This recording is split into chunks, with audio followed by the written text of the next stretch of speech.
Il est 23 heures à Abidjan et partout en Côte d'Ivoire. Madame, Monsieur, bonsoir et bienvenue dans votre édition. Le chef de l'État, le président Alassane Ouattara, a reçu ce jeudi les lettres de créance de 5 ambassadeurs. Ils arrivent de la Namibie, de Djibouti, du Pakistan, de l'Iran et du Japon. Le président de la République, Alassane Ouattara, a également reçu ce jeudi un émissaire du roi d'Arabie Saoudite. Nous en parlerons dans ce journal. Un deuxième centre de traitement du cancer bientôt opérationnel en Côte d'Ivoire. Une capacité de 200 lits. Ce centre de radiothérapie et d'oncologie médicale sera construit dans la ville de Grand-Bassam. La première pierre, vous le voyez sur ces images, a été posée en présence du Premier ministre Patrick Hachi. Crise en Ukraine, nous en parlons également largement dans ce journal. Depuis le 24 février dernier, la Russie est en guerre en Ukraine. Le président Vladimir Poutine a décidé d'y mener une opération militaire. Plusieurs citoyens, plusieurs Ukrainiens, mais également des civils africains et ivoiriens. Ils sont très perturbés. Nous en parlons ce soir dans le dossier signé Michel Digré. Voilà pour les titres. Je vous le disais tantôt, le chef de l'État, le président Alassane Ouattara, a reçu ce jeudi les lettres de créance de 5 ambassadeurs, des ambassadeurs nouvellement accrédités donc en Côte d'Ivoire. Ils arrivent de la Namibie, de Djibouti, du Pakistan, de l'Iran. Nous faisons le point donc de cette cérémonie de présentation de lettres de créance avec Jérôme Kofi Aboulay. Ils sont au nombre de 5 qui, ce jeudi, se succèdent au palais présidentiel en vue de leur prise officielle de fonction comme ambassadeurs accrédités en Côte d'Ivoire. Suivant l'ordre protocolaire, le premier d'entre eux a présenté ses lettres de créance au président de la République, Alassane Ouattara, est de Djibouti. C'est lui qui a l'honneur d'inaugurer l'ambassade de son pays qui vient de s'ouvrir à Abidjan. Concernant nos relations, elles sont excellentes. Comme le président de la République l'a rappelé. Et la volonté de mes autorités aussi, c'est de le diversifier et de le consolider et de secondo, de le diversifier à d'autres domaines prioritaires, notamment la formation, les échanges commerciaux et puis dans le domaine de la sécurité maritime. À l'instar du diplomate djiboutien, l'ambassadeur de la République islamique d'Iran entend marquer un pas décisif dans le renforcement de la coopération entre les deux pays. Les relations entre la République islamique d'Iran et la Côte d'Ivoire remontent à environ un demi-siècle. Durant ma mission, j'essaie, avec le soutien de Monsieur le Président de la République, des autorités du gouvernement ivoirien, ainsi que mes collègues au ministère des Affaires étrangères, je pourrais franchir un pas efficace dans le sens de renforcement des relations entre les deux pays. Quant à l'ambassadeur du Japon, il indique que la consolidation des relations entre Tokyo et Yamoussoukro doit être au cœur de sa mission en Côte d'Ivoire. Entre les deux pays, les relations bilatérales sont très excellentes et très encourageantes. Et en ma qualité d'ambassadeur japonais, et pour travailler et pour consolider davantage les excellentes relations bilatérales qui existent entre les deux pays, pour que nos deux peuples se sentent plus proches. Le diplomate pakistanais, pour sa part, se dit aussi heureux d'être en Côte d'Ivoire pour assurer sa mission. Une mission qui, selon lui, va se faire sous la base de l'intensification de la coopération bilatérale en divers domaines, notamment au niveau de l'agriculture. Pakistan looks at Côte d'Ivoire with great admiration. Le Pakistan est un pays qui est attaché à la Côte d'Ivoire parce que la Côte d'Ivoire nous inspire énormément. C'est dans ce cadre-là que nous espérons intensifier notre collaboration, surtout dans plusieurs domaines, comme l'agriculture, aussi coopérer dans la formation de l'agriculture, des banques et des entreprises financières. Nous souhaitons également intensifier notre collaboration dans le sens d'apporter notre expertise dans le contre-terrorisme en Côte d'Ivoire. La personnalité diplomatique qui boucle la boucle est une dame et elle est namibienne. Pour elle, Sa mission va consister à écrire une page exemplaire de la coopération entre la Namibie et la Côte d'Ivoire. Côte d'Ivoire et Namibie are coastal states. Étant donné que la Côte d'Ivoire et la Namibie sont des pays côtiers, je vais travailler dans le sens à rapprocher davantage nos deux différentes entités portuaires. Je voudrais aussi m'appuyer sur le rapprochement des petites et moyennes entreprises et aussi rapprocher davantage nos deux chambres de commerce, étant donné que la majeure partie des acteurs de nos différentes économies sont dans le secteur tertiaire et incluant plus de femmes encore. Cela veut dire que j'ai beaucoup de travail à faire pour les rapprocher davantage. Je suis persuadé que, tout comme vos prédécesseurs, vous vous sentirez très libre chez vous, en raison de l'hospitalité légendaire du peuple ivoirien et de la diversité culturelle de notre pays. Pour ma part, je voudrais vous assurer de la disponibilité du gouvernement à vous accompagner dans la réussite des missions qui vous ont été confiées. Madame et Messieurs les ambassadeurs, la Côte d'Ivoire est en paix. Le climat politique est apaisé. Bien que la situation sécuritaire soit stable sur l'ensemble du territoire, en dépit des défis liés à la situation dans plusieurs pays du Sahel. Au regard de ces défis, la Côte d'Ivoire a décidé de réorganiser et d'augmenter de façon substantielle ses capacités opérationnelles pour faire face à la menace terroriste. Avant de quitter le palais présidentiel, l'ambassadrice de la Namibie ne se prive pas de recevoir les honneurs militaires, comme c'est le cas pour ses prédécesseurs pakistanais, japonais, iraniens et djiboutiens, à l'occasion de cette cérémonie de présentation des lettres de créance au président de la République, Alassane Ouattara. Ce qui n'est pas fortuit, c'est la coutume qui le veut ainsi. Voilà, 5 nouveaux ambassadeurs donc accrédités en Côte d'Ivoire, toute chose qui dénote de la bonne santé des relations entre la Côte d'Ivoire et ses différents pays. Il en est également de même avec l'Arabie saoudite, dont le président de la République, Alassane Ouattara, vient de recevoir un émissaire. On retrouve Jérôme Kofi Aboulé pour faire le point. Un émissaire du roi d'Arabie saoudite reçu par le président de la République, Alassane Ouattara. Son nom, Ahmed bin Abdulaziz Katan. Les entretiens entre lui et le président Alassane Ouattara ont eu lieu au palais présidentiel de la République de Côte d'Ivoire. Pour l'hôte du chef de l'État, c'est l'occasion d'évoquer une fois de plus les relations historiques entre l'Arabie saoudite et la Côte d'Ivoire. Il lui a transmis les salutations du serviteur des Saintes Mosquées, le roi Salman ben Abdelaziz Al Saoud, ainsi que les salutations de son Altesse royale, le prince héritier, Amir Mohamed ben Salman Al Saoud. Et j'ai transmis leurs souhaits à la Côte d'Ivoire de davantage de progrès et de stabilité.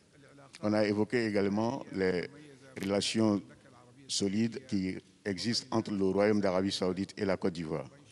S'il plaît au bon Dieu, Monsieur le Président de la République rencontrera le serviteur des Saintes Mosquées, le roi Salman, en Arabie Saoudite, incessamment. Selon Ahmed bin Abdulaziz Katan, cette rencontre est la deuxième du genre qu'il a avec le président de la République de Côte d'Ivoire, Alassane Ouattara, et il en est très heureux.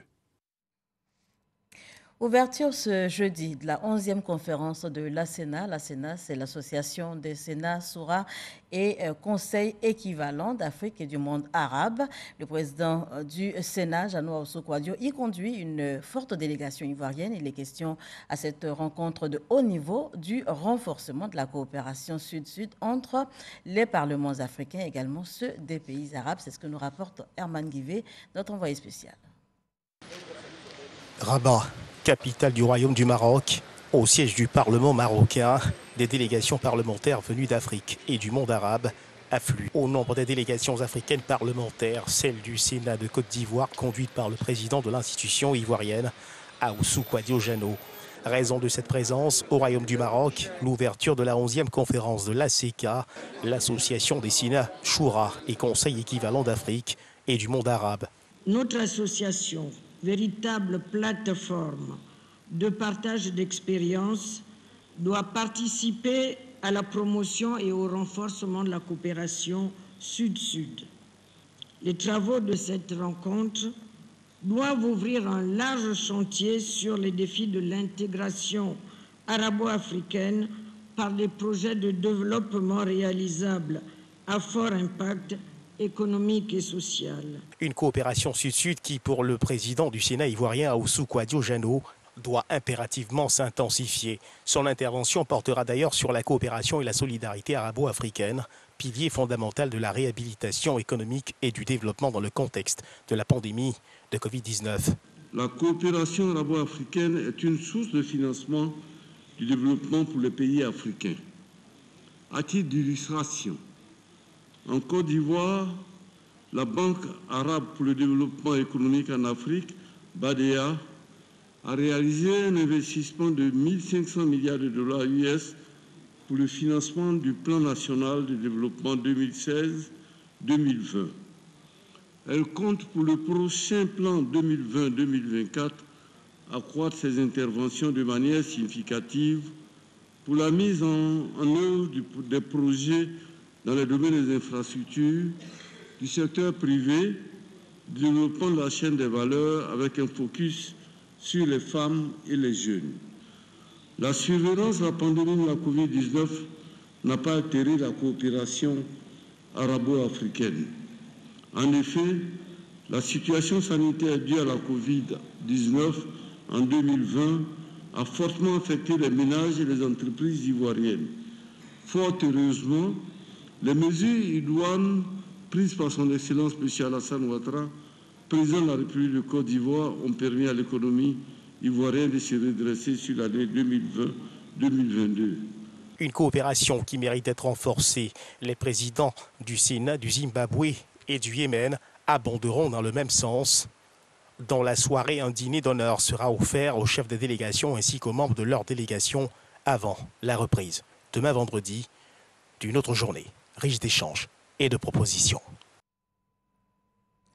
Et de Rabat, je vous conduis à Grand Bassam, où un deuxième centre de traitement du cancer sera bientôt opérationnel avec une capacité de 200 lits. Ce centre de radiothérapie et d'oncologie médicale sera donc construit, je vous le disais, dans la ville balnéaire.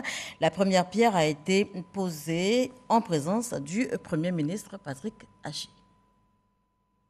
Une famille sur 8 en Côte d'Ivoire sera concernée d'ici 2030 par le cancer. À ce jour, le pays compte plus de 17 300 nouveaux cas chaque année, dont 11 500 décès. Face à ce tableau, le gouvernement est à la tâche, mettre en place les stratégies nécessaires à un meilleur contrôle de la maladie. Ce jeudi, le Premier ministre Patrick Achi a posé la pierre du deuxième centre national de radiothérapie et d'oncologie médicale à Grand Bassam. Grand Bassam est en phase de devenir un pôle médical d'excellence. Après la mise en service du centre de Cocody en décembre 2017, ce nouveau centre d'une capacité de 200 lits sera bâti avec la Corée du Sud sur une superficie de 5 hectares avec un plateau technique à la pointe de la technologie. Je suis persuadé que ce projet permettra à la Côte d'Ivoire de faciliter l'accès aux diagnostics et thérapies pour le traitement des cancers, de rendre meilleure la qualité de vie de la population. Endoscopie, chimiothérapie, greffe de la moelle osseuse, le centre dont la durée des travaux est prévue pour 30 mois va améliorer les soins dispensés aux malades du cancer. Mais il faut se faire dépister. Un défi s'impose à nous, celui de convaincre nos concitoyens à se faire dépister précocement, fréquenter les centres de soins dès les premiers signes de la maladie, honorer et respecter les prescriptions médicales. C'est le lieu de lancer un appel aux laboratoires de l'industrie pharmaceutique dans le but d'obtenir une réduction substantielle des coûts des autres anticancéreux.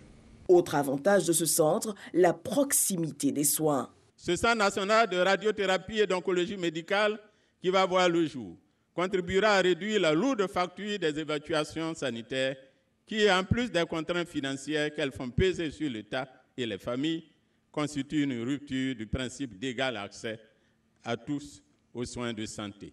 Et le pays enregistre aux côtés de la lutte contre cette maladie plusieurs autres avancées sanitaires, notamment la gratuité ciblée pour les enfants de 0 à 5 ans, la prise en charge des femmes enceintes et mieux, l'amélioration de la disponibilité des poches sanguines dont le coût reste fixé à 3 000 francs CFA. La santé des populations constitue une priorité naturelle, absolue, du président de la République. Elle est au cœur de sa vision 2030 pour une Côte d'Ivoire plus prospère et solidaire. Elle est au cœur du plan national du développement 2021-2025 que notre gouvernement construit chaque jour. Cette volonté politique se traduit par la consolidation résolue du dispositif sanitaire de notre pays, en particulier dans le cadre de l'ambitieux programme hospitalier de plus de 800 milliards de francs CFA en cours de mise en œuvre. Le centre, qui se veut régional et continental, devra recevoir des patients venant d'autres pays africains. L'occasion pour Patrick Hachi d'en appeler à l'humanisme du personnel de santé. Cette infrastructure majestueuse qui sera ici d'ici quelques mois, qui aura les équipements techniques les plus modernes existants au monde, ne pourra pas donner plus aux citoyens que vos cœurs eux-mêmes. Recevoir les patients avec sourire, leur donner des explications calmement pour qu'ils comprennent de quoi il s'agit. On parle de cancer ici. C'est un mot qui effraie, c'est un mot qui fait peur. Ne regardez pas au quotidien uniquement les conditions, je dirais, de vos rémunérations ou le confort de vie que cela peut vous procurer, mais regardez cet aspect immatériel qu'on ne peut pas quantifier, mais qui est une richesse inouïe, qui est une prière en soi. Patrick Hachi a pour finir invité les populations à ne pas relâcher dans la lutte contre la Covid-19. Je vous en supplie, le Covid est toujours là, il n'a pas disparu. Et vous devez non seulement vous protéger, mais surtout protéger vos parents, vos populations, les plus fragiles, les personnes âgées, les personnes atteintes de maladies, donc de comorbidité. Vous faire vacciner pas seulement d'une dose, mais de 2 doses. Parce que c'est la 2e dose qui fait le vaccin complet. Le cancer en chiffres dans le monde, c'est plus de 19 millions de cas chaque année, dont 10 millions de décès. Alexis Ouedraogo, le coronavirus fait tout aussi peur. Le mal continue de sévir à travers le monde et la Côte d'Ivoire n'est pas en reste. À présent, les chiffres liés à la pandémie.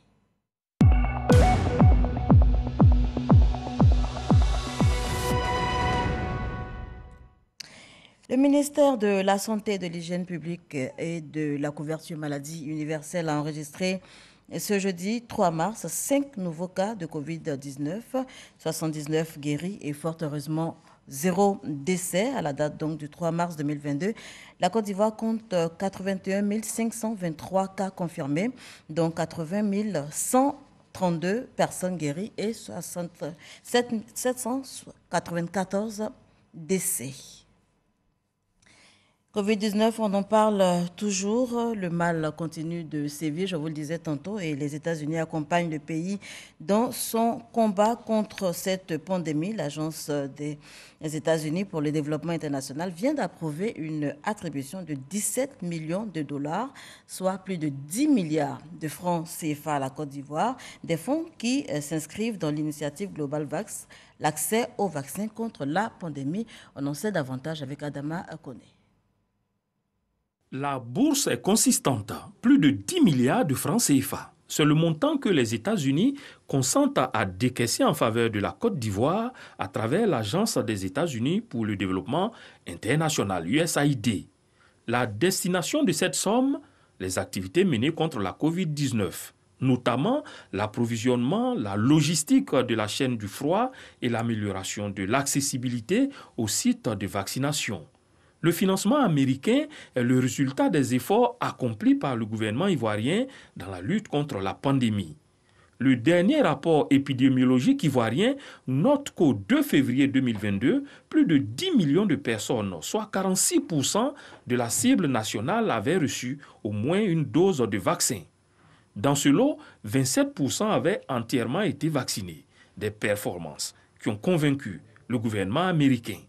D'ailleurs, ce décaissement vient compléter une première enveloppe de 8 milliards de francs CFA déjà engagée par l'USAID.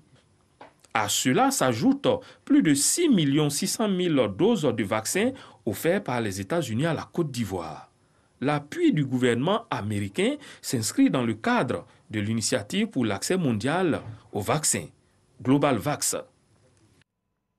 On poursuit en image avec le ministre des Mines, du Pétrole et de l'Énergie qui a récemment procédé à l'électrification des villages de Dibikro et de Broukro, c'est dans le département de Tia-Salé, au lieu et place d'une mise sous tension. Thomas Camara a plutôt mis en service des mini-centrales hybrides solaires dont le fonctionnement va permettre de fournir du courant électrique aux habitants des villages bénéficiaires. À l'initiative de ces projets, l'Union économique et monétaire ouest-africaine et l'Union européenne. Notez que grâce au concours de ces institutions, ce dispositif de mini-centrales hybrides solaires a été déployé dans une vingtaine de villages en Côte d'Ivoire. On parle Massa à présent. Dans un peu moins de 48 heures, le Massa, marché des arts et du spectacle d'Abidjan, va ouvrir ses portes. La ministre de la Culture et de l'Industrie des arts et du spectacle était ce jeudi en visite de terrain. Elle a visité donc les installations du Massa au Palais de la Culture à Trècheville, mais également à l'Institut Goethe, ici même dans la commune de Cocody, également à l'Institut français au Plateau. Les préparatifs vont bon train. La ministre de la Culture a pu s'en rendre compte. On fait le point avec Issa Tchonayo. Le Massa, marché des arts du spectacle d'Abidjan 2022, démarre ce samedi au Palais de la Culture de Trècheville. Et ce, jusqu'au 12 mars prochain. Pendant une semaine donc, Abidjan sera la capitale de la culture africaine. Ils sont fin prêts. Le palais de la culture sera livré demain avec toutes les commodités pour recevoir les festivaliers et les stands aussi. On a tous vu, nous avons visité les salles qui vont abriter les spectacles et les activités. Tout est fait prêt. Pour être rassuré des avancées des préparatifs, la ministre de la Culture et de l'Industrie des Arts et du Spectacle a effectué une visite des différents sites. Palais de la Culture, Institut Goethe, l'INJS de Marcory et l'Institut français sont passés au peigne fin. Nous avons constaté au niveau de l'INJS qui recevra tous les festivaliers que tout est mis en œuvre pour que tout le monde puisse être logé convenablement dans le confort. Ensuite, pour ce qui concerne les spectacles, nous avons remarqué que tout est fin prêt, les commodités y sont et nous entrevoyons une très belle fête de la culture et des arts.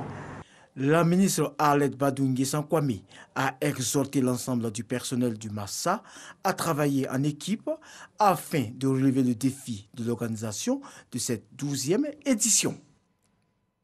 Et cette autre bonne nouvelle pour les habitants de la commune du Plateau, il est désormais possible pour ces habitants de faire des achats avec une carte magnétique de type Visa, une carte nommée Plateau Access. C'est une solution de paiement qui est donc le fruit de partenariat entre la mairie du Plateau et Orac Bank Côte d'Ivoire. Grâce donc à cette carte magnétique, les utilisateurs vont bénéficier de services et produits à coût réduit. C'est ce que nous explique Mahama Atraoré.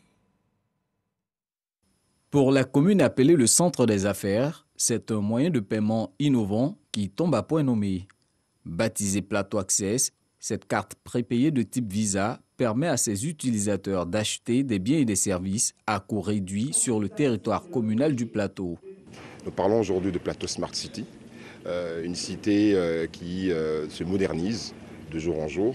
Et donc nous offrons aux populations qui fréquentent la commune de pouvoir accéder à des services avec des remises. C'est-à-dire au niveau par exemple d'hôtels, de restaurants, de commerces, de prêt-à-porter ou encore d'électroménager, même les supermarchés, même les librairies.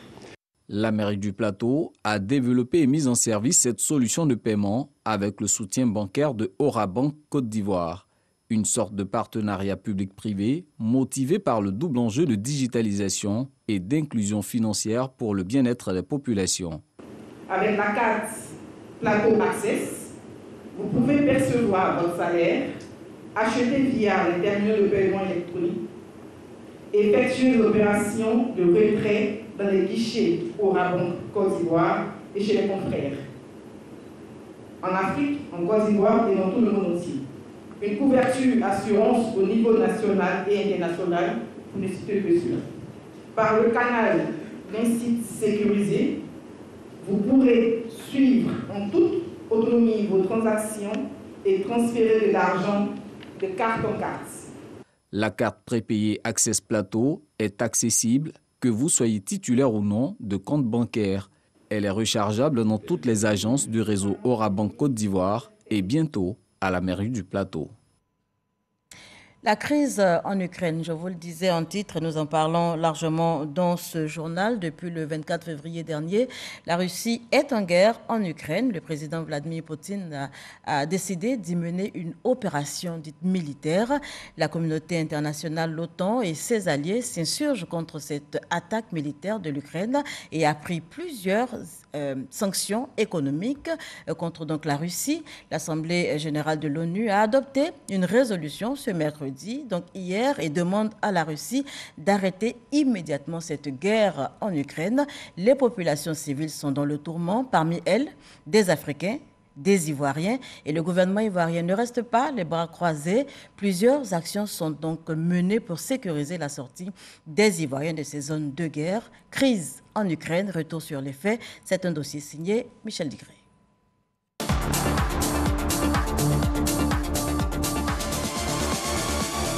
Mercredi 2 février, l'Assemblée générale de l'ONU adopte à une majorité écrasante une résolution qui exige que la Russie cesse immédiatement de recourir à la force contre l'Ukraine. Sur les 193 membres de l'ONU, 141 pays ont approuvé le texte. 5 s'y sont opposés et 35 se sont abstenus. Cette résolution n'est certes pas contraignante, mais elle met la pression sur Moscou, comme l'a souligné le secrétaire général de l'ONU à l'issue du vote. Le message de l'Assemblée générale est fort et clair. Mettez fin aux hostilités en Ukraine maintenant. Faites taire les armes maintenant. Ouvrez la porte au dialogue et à la diplomatie maintenant. Pendant ce temps, en Ukraine, l'étau se resserre autour de Kiev. Des responsables ukrainiens ont confirmé la prise par l'armée russe de Kherson, la plus grande ville du sud. En espace d'une semaine, la situation en Ukraine s'est dégradée à une vitesse éclair. Tout a basculé le lundi 21 février, après la déclaration de Vladimir Poutine de reconnaître l'indépendance des zones séparatistes pro-russes.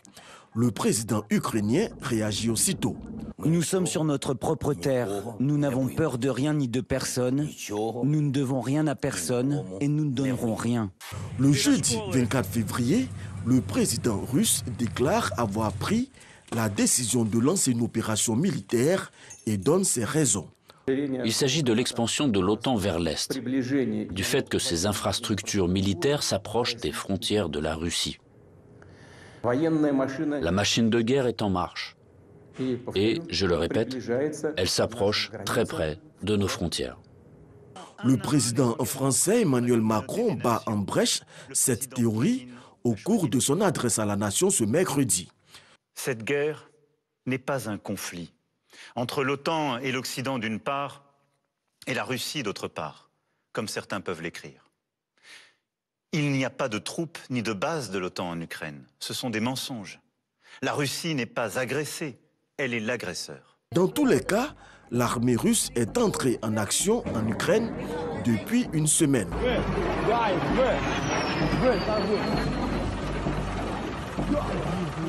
Les réactions fusent du monde entier.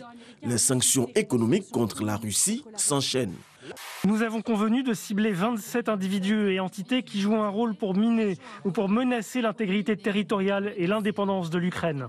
Il y aura aussi des sanctions financières à l'égard de l'État russe par des dispositifs concernant des banques et concernant aussi le dispositif de financement de l'État russe, à la fois par des sanctions européennes et des sanctions américaines. Les populations, elles, se ruent vers les pays voisins pour fuir les balles. Le HCR, ce jeudi, recensait plus d'1 million de réfugiés sur son site internet.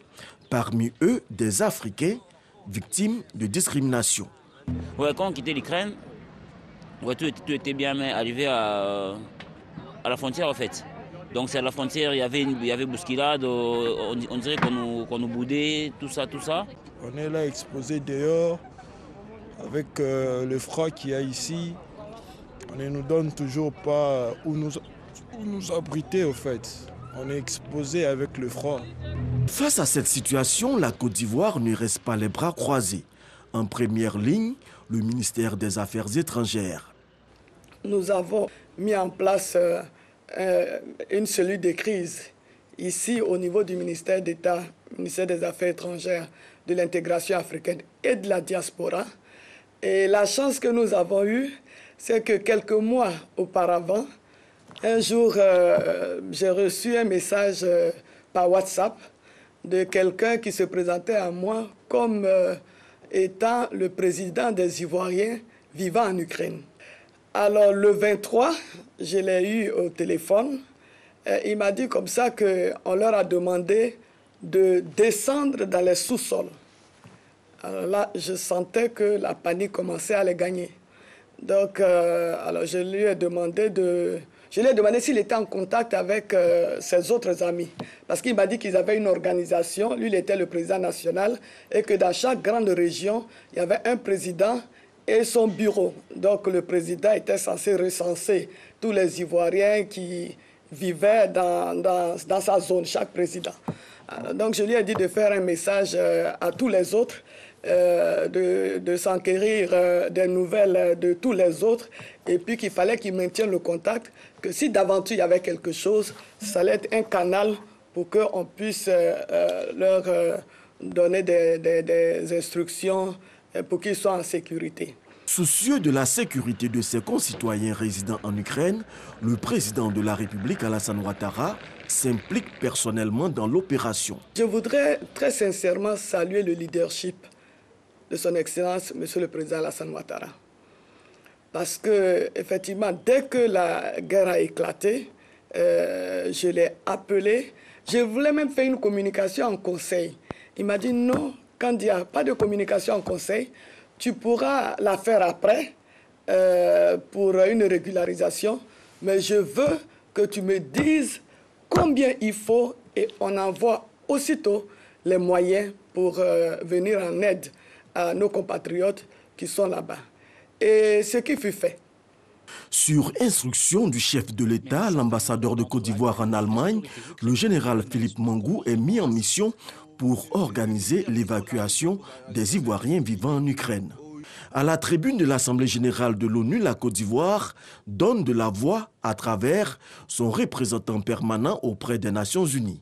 La Côte d'Ivoire voudrait renouveler son plaidoyer en faveur d'un cessez-le-feu immédiat afin que s'engage sans délai le dialogue, instrument privilégié de résolution pacifique de tout différend, tel que préconisé par la Charte des Nations Unies. Ce jeudi, les parties ukrainiennes et russes devraient poursuivre le second round des pourparlers. Un dossier signé Michel Digré. Sachez qu'en France, Emmanuel Macron a annoncé sa candidature à sa propre succession. C'est dans une lettre aux Français mise en ligne ce jeudi soir que le chef de l'État a donné l'information. Notez que nous sommes à 38 jours du premier tour de la présidentielle. Et pour terminer, sachez que le procès Sankara est suspendu alors que ce jeudi était prévu des plaidoiries de la défense, mais un avocat de la défense a révélé à la Cour avoir déposé une requête auprès du Conseil constitutionnel. Il a invoqué une exception de constitutionnalité en ce qui concerne donc les charges qui pèsent sur son client. Voilà qui met un terme à ce journal. Merci de l'avoir suivi.